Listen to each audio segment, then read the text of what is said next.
15ប្រយោគសម្រាប់ផ្លាស់ប្ដូរជីវិតរបស់បរមគ្រូខុងជឺអ្នកប្រាជ្ញនៃលោកខាងកើត 1.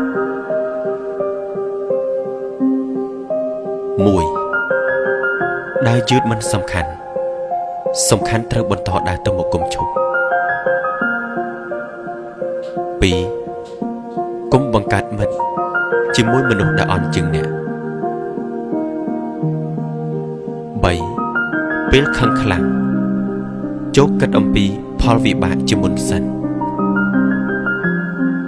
4. ពេលមិនអាចសម្រេចគោលដៅបានកុំប្តូរគោលដៅតែត្រូវប្តូរយុទ្ធសាស្ត្រនិងសកម្មភាព 5. បើសិនអ្នកស្អប់នរណាម្នាក់នោះមានន័យថាអ្នកចាញ់គេហើយ 6. មនុស្សខ្លាំង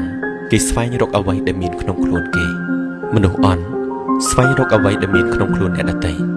7. ទៅទីណាក៏ដោយគឺត្រូវទៅទាំងបេះដូង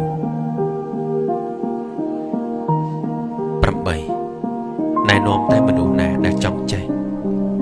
ពេលដែលពួកគេភ្ញាក់ខ្លួនដឹងពីភាពល្ងងខ្លៅ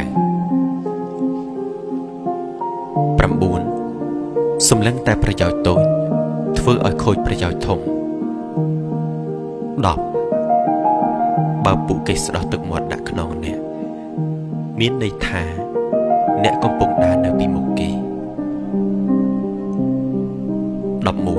លើលោកនេះសូម្បីទេវតាក៏មិនអស្ចារ្យដូចមនុស្សដែរ 12. អ្វីទាំងអស់សុទ្ធតែមានកន្លែងស្អាតរបស់វាប៉ុន្តែមិនមែនគ្រប់គ្នា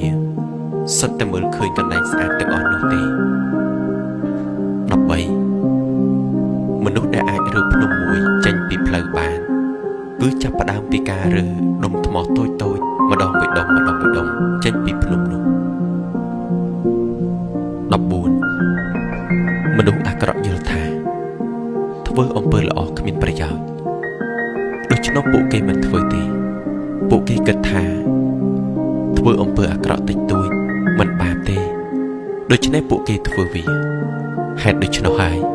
ទើបអំពើអាក្រក់របស់ពួកគេកាន់តែច្រើនឡើងរហូតលាក់បាំងលែងចិត្តហើយកំហុសរបស់ពួកគេធំធេងពេកមិនអាចអត់ឱនទោសឲ្យបានឡើយ